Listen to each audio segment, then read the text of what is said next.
Hello. So, I'm going to wait for this to show up over here. That's me. I'm going to wait for this. It's me on YouTube. Alright. So, I took a 6-month sabbatical a while ago, and since then I haven't really been making videos very much either. This video is about why I finally unsubbed from Inmendham. I'll add that to the description. It's a sad thing.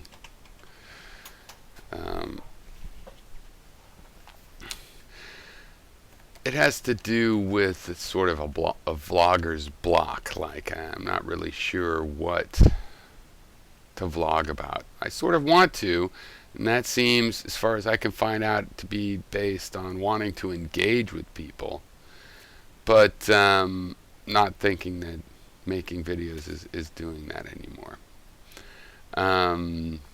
Did it ever?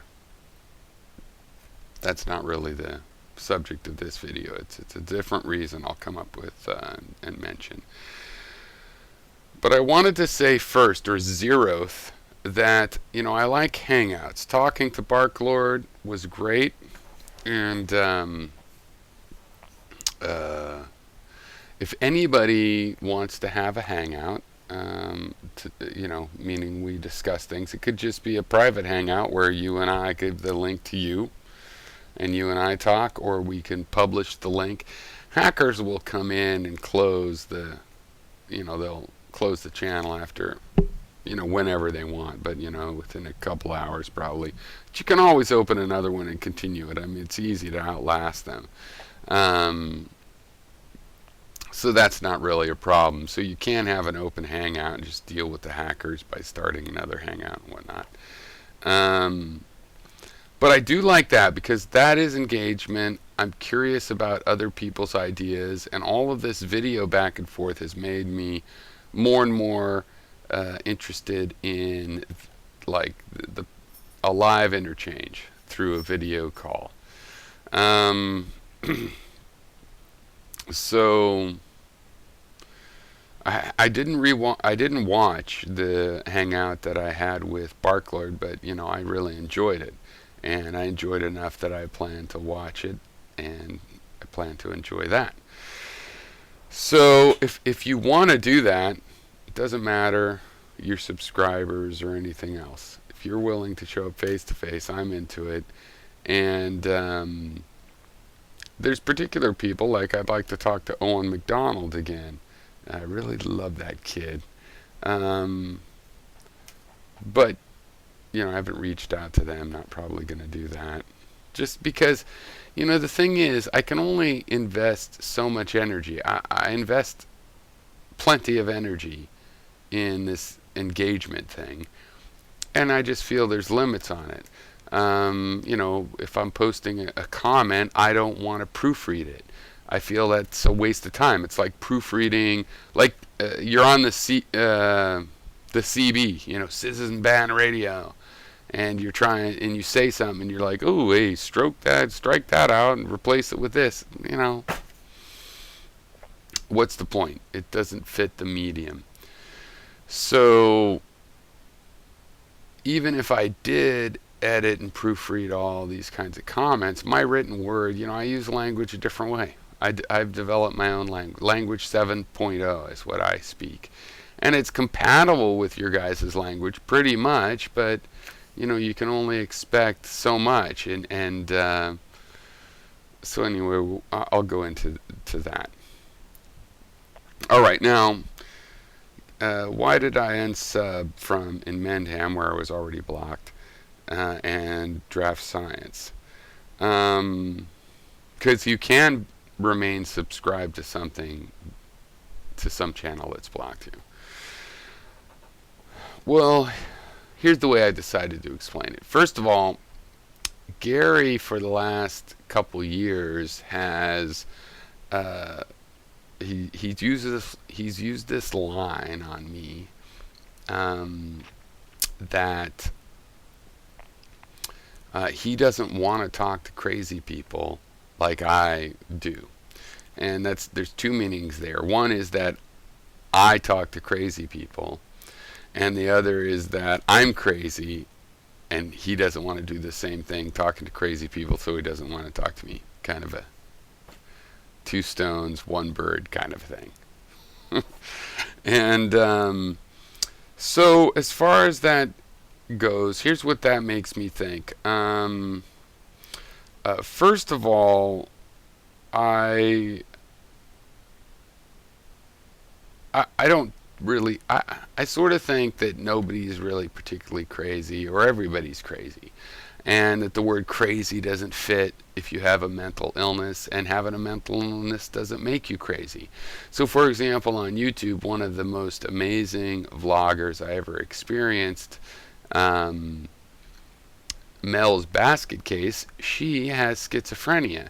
She also is really smart and insightful, and I've learned many things from her. She's like in this a group of, I don't know, two or three or five at the most, probably, um, vloggers. I feel like, wow, I really had a revelation, learned something from her. You know, she has schizophrenia. She hears voices and stuff. Is she crazy? I don't think she's crazy. I don't think that counts as crazy.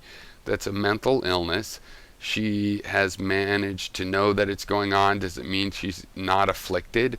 No, she is. And she shaved her head because trolls were bugging her, and that seemed like a good idea. Well, you know, so it's a combination of, I think if you think you know somebody that is not crazy, that you just don't know them well enough. And in the same sense, if you know someone that you think is crazy, you just don't understand what they're going through, right?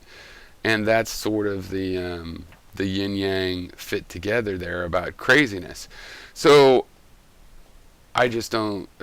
If you have an idea, I will discuss the idea, and just not even ask the question of, are you crazy and I shouldn't talk to you, because that's everybody.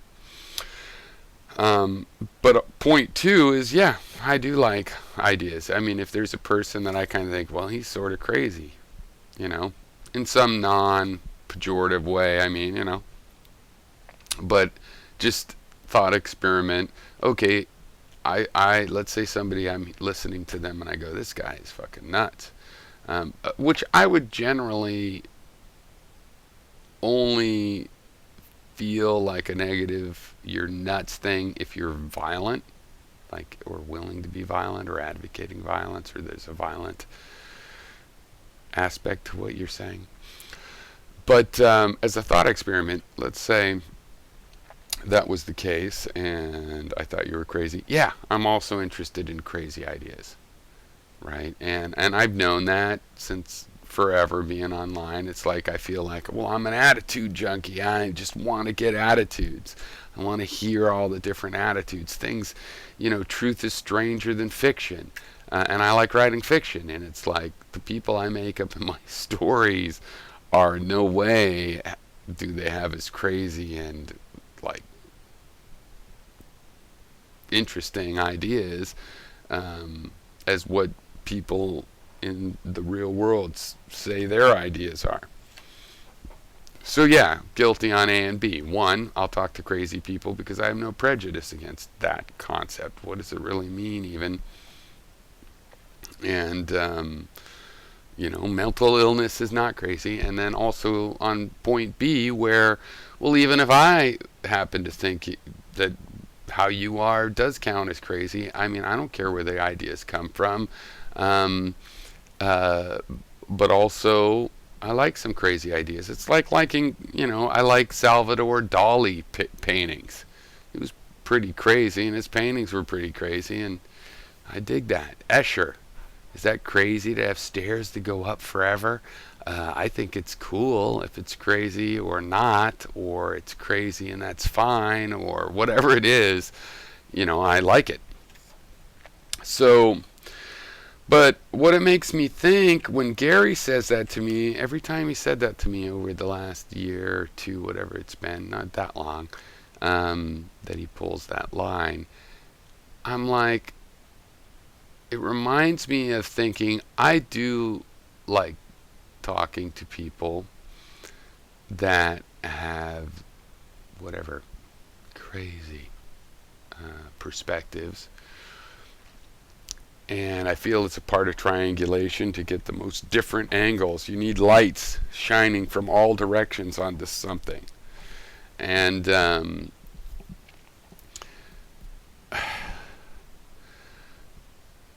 when when I think he got that from me saying this myself, that I'm interested in those kinds of ideas.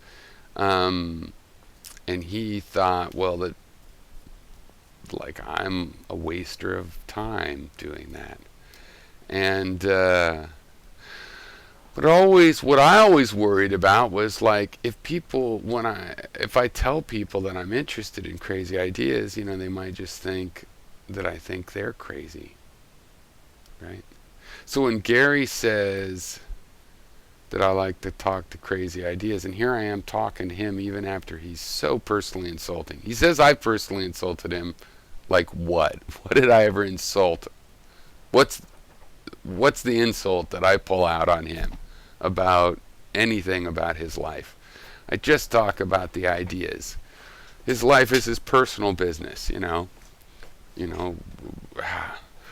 Probably the worst thing that I could think of is I made a video about his attitude about cats, which was entirely a rhetorical and metaphorical thing, and pretty light. Whereas in his video recently, where I decided to unsub from him, it's like some commenter says, "Oh, blah blah blah," and he says, "Oh, probably blah blah blah," and well, it's probably true because of blah blah blah, and just all these insulting things. And I don't want to go into the insults.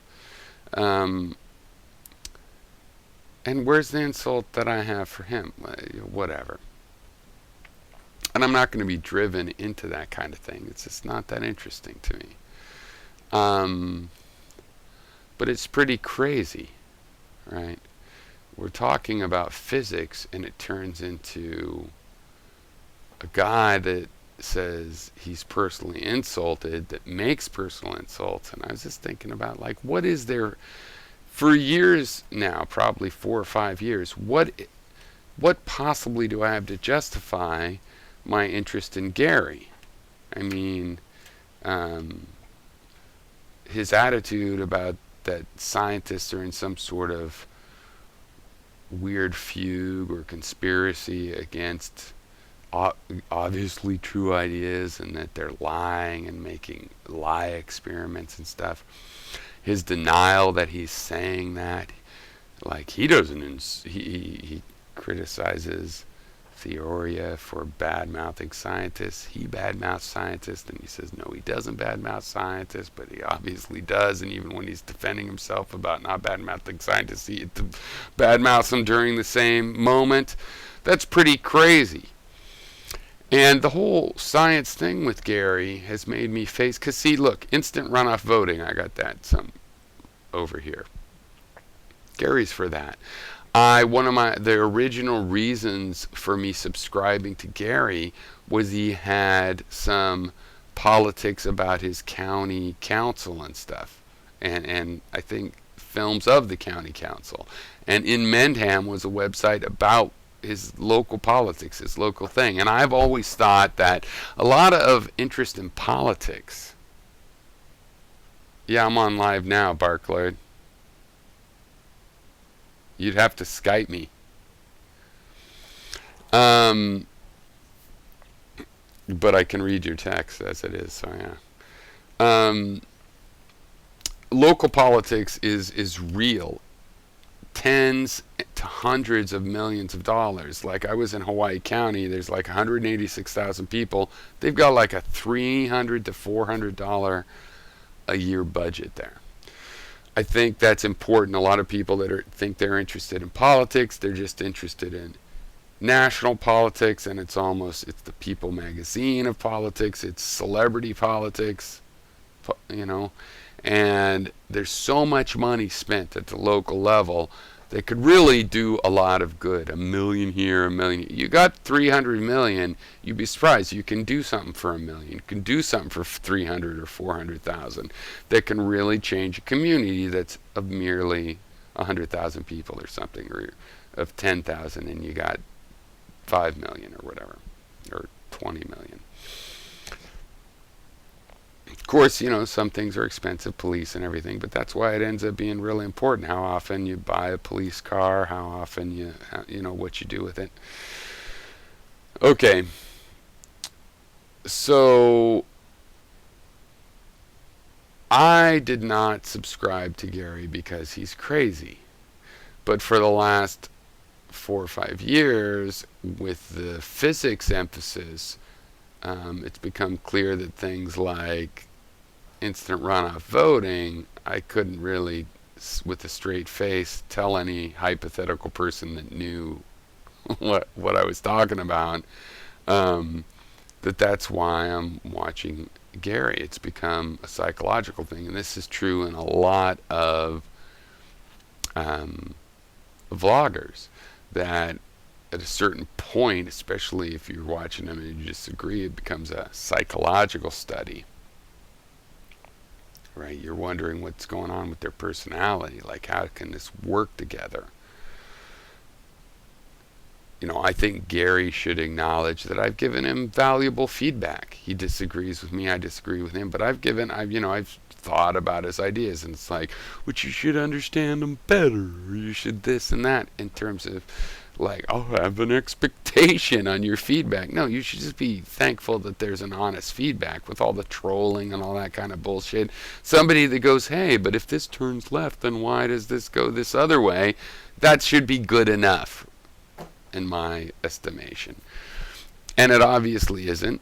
And I've watched, when I took my sabbatical especially, I watched a lot of old videos of mine and then what I was responding to. And to Gary's credit, his videos are still there. So many other responses, like to old modern mystic videos, there's gone because he deleted his channel and stuff. Gary's are all the only ones that are still there, which good for him. And I feel justified a little bit in investing in the conversation with Gary, because at least he believes in it leaving an archive and isn't a big embarrassed, I'm going to destroy it all kind of person. And yet, if for 3 or 4 years my watching of Gary has been out of this psychological thing, it's just this ironic thing where I've been watching him because of that. Everything else, I can't give him feedback. He says he wants civil feedback on his science. No, because if you give him civil feedback, he gets really destructive. It also has made me think about Hythloday, because Hythloday said maybe I was a troll. He just cut off a friendship that I had other contacts with him, and I said, what? It's like he broke up with a YouTube video, no texts, nothing, like a panic on his part. And it has caused me to think about various things that he said. I mean, we're in a conversation about whether my idea that we start from the film strip, and we create our abstractions, that's circular. And I was saying, no, it's not circular. And he was going, well, here's what circular is. Like, people don't know what circular means. And I'm like, well, I certainly know what circular means. And then he just got upset. But in understanding what he might be getting at, I was thinking of a few things. I was thinking of that he's accusing me of a coldness, kind of, an unemotional analytic, where I do think all people are a little bit crazy. And when people give me crazy responses, sometimes I'm like, hey, I'm going to admit that I'm upset, and I give a heated response, but often it'll kind of be like I want to let it wash over me, and I try to give a measured response. And this is getting response. That's what trolls do. They're getting response. And yeah, I say things sometimes and often to give a message where I'm like, here's what I think this message is, the echo back, the response to me will tell me something about the people's answers, and I will find out who you guys are. And one of the aspects of my vlogger block is definitely that one of my last videos before the sabbatical was about my idea. I've mentioned before that, it really bugs me when like there'll be a mass shooting and people start going, oh, was he mentally ill? Was this guy mentally ill and crazy? Bringing back this crazy theme, right? Call back. And, it's like, to me, it's like, what else do you need? Some guy shoots a bunch of people he doesn't know, or it's a workplace shooting and they're people he knows, but he just goes in and he starts killing people. And then my fellow citizens are wondering, hey, we should look into if he was crazy or not. I mean, what's the criteria you're going to use for that? You're going to... What kind of shoes was he wearing? Were they crazy shoes? Was he wearing clown shoes? Because that would be... It's like if somebody was walking down the street naked, a man was walking down the street naked, everybody along that street would go, oh my God, that guy's crazy. They wouldn't go, hey, maybe he has a good reason for being naked. Maybe he just escaped from a kidnapper, from a kidnapper's dungeon. Maybe we should help him. No, they'd be like, your first thought would be, this guy's crazy. And the odds are that would be true. But you kill someone and people are like, hey, well, let's be careful. Let's be careful here. He might have had a very good reason to kill those 20 co-workers or 50 strangers at a concert. What was he thinking? It might have been very reasonable political strategy. Maybe it was political. Maybe he wasn't crazy. Look, you're crazy if you kill people. And nobody agrees with me. Not liberals. Just like nobody gives any feedback. All the feedback is, no, there is a good reason. And what? And then, the feeling of people just blocking it out. They don't even remember, like, hey, there's this guy that thinks when you kill strangers, you're automatically crazy. Here's a guy who thinks when you kill people, you're automatically crazy. You made a mistake. It's not the best move. It's never the best move. To make that move is crazy. Crazier than wearing funny shoes or walking down the street naked. And like, nobody gets that.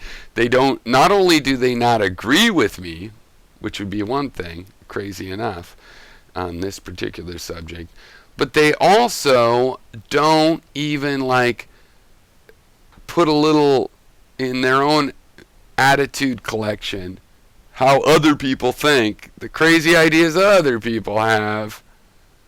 There's this guy who they don't even seem to have comprehended that there's any sense to arguing that when you're killing other people, you're crazy. And it's like, to me, the extreme case is, okay, somebody's attacking you with a knife and you kill them instead.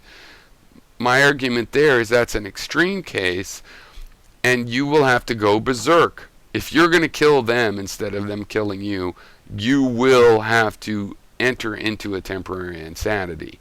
And people that kill in war because they think they need to because they're fighting Nazis, they end up having to go into the lands of insanity. So maybe there's a reason to be crazy sometimes. Maybe there's a reason to go insane, even to onto violence. And I'm totally open to discussing that and taking that as a philosophically valid subject matter. But it's crazy. Killing people is crazy. It doesn't need to happen. There's no good reason for it. But I wanted their water supply. Nope. But I needed their oil. Nope. Those are not good reasons. And the fact that nobody agrees with that or even sees where I'm coming from makes me feel like, what the fuck? It's not throwing pearls before swine isn't even a thing. It's not like it's a fine thing. It's like, here's food and you're starving, but you don't want it because you think it's good to kill people sometimes with a good reason. And it's like, where's the thing?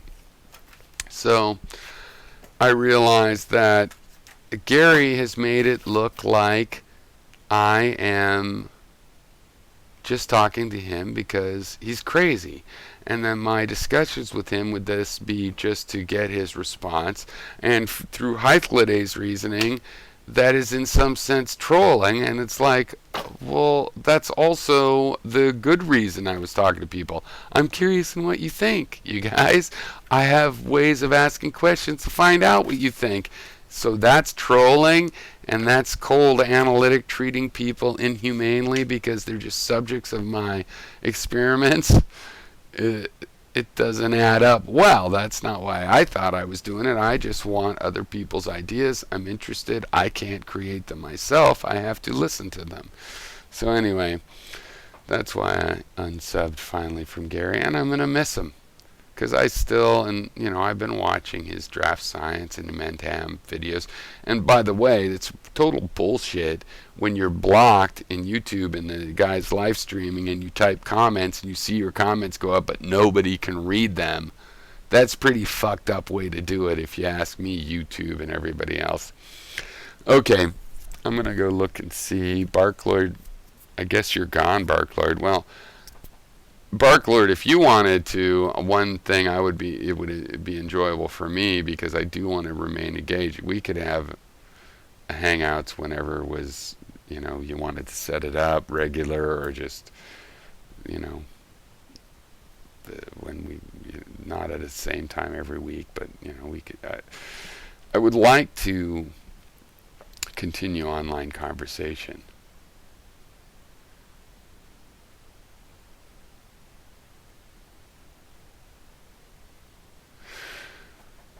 Anti-exploiter says Gary has a good point with his apholism, but what's up with the physics? Yeah, I disagree with his apholism, but I do think it's a good point. I think it's a contribution Gary made by helping to provide this focal point of the antinatalism. It certainly helps everybody who agrees with him and who says, no, what, that's a personal choice. Life can be good.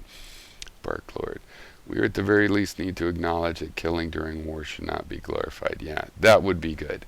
And it's a horrible thing, and if it really needs to happen, well, that's why we don't just call it shell-shocked and go, well, you didn't have what it took, you became shell-shocked, go live in the streets. It's like sympathy for veterans includes that killing's crazy. And if you have to do it for some sort of good reason, that's just a way of saying, oh, you had to become crazy.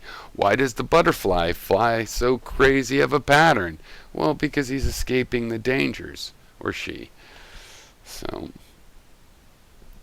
anyway, I'm probably going to go. Let's see, how long has it been up here? Half an hour. Yeah. It's 12:22. Well, Barklord, I'm going to head out. I don't know if I'll catch a chat, but also if, leave a comment if you'd like to have a hangout. I'll reiterate what I said at the beginning of this stream where, I definitely am interested in, there's just no way to do this. I never thought of making these kind of videos as preaching, even though they're one directional. It's like interchange. And in the beginning of YouTube, they had to be like 5 minutes, or maybe it was 10 minutes. And so you get this interchange, like you're just putting the next step. I think they become more like a preaching, or, like Hythloday was saying, you have to be trying to push some agenda. There is no other way. And if it is the other way, you're not helping a brother out, and that kind of thing.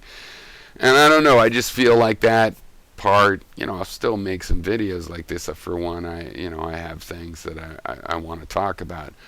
But also I'm soliciting, if anybody's interested in having hangouts, I would like to structure that where you have live interaction between two people, conversation and interview and that kind of thing. So if anybody wants to do that, and you, especially Barklord, because, we could talk again next week or something, maybe set up a time. But anybody else that wants to, I am perfectly willing to. And No, more than willing.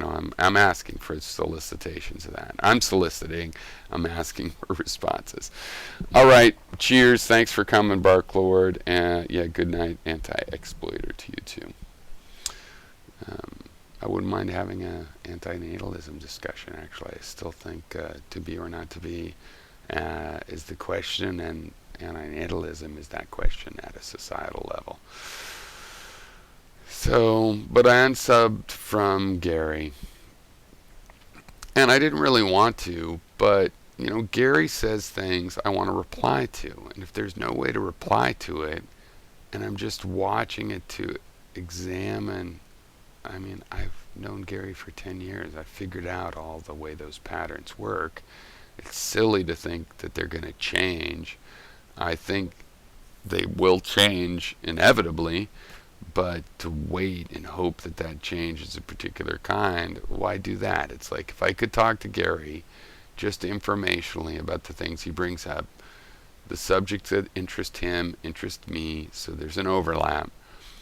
But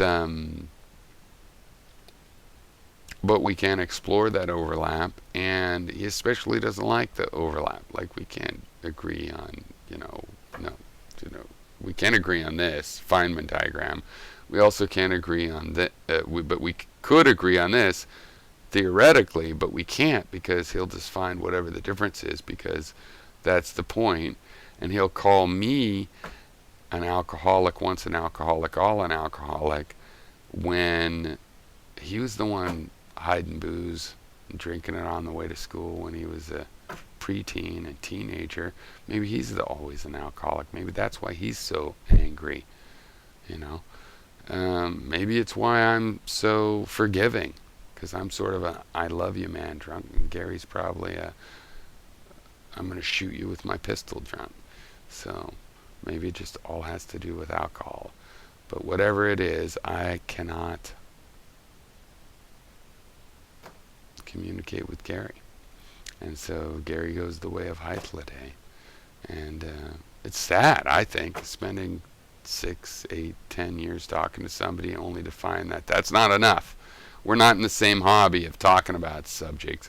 Why? Because we don't agree on them. Which would, if us talking on these subjects would be boring if we all agreed on them. So what? But anyway. So yeah, I've been spending most of my time working on working on work. But as far as time that would go to YouTube, going to books, mostly this nonfiction philosophy book, but also, working on some publishable versions of stories I've had and worked on over the years. All right, cheers.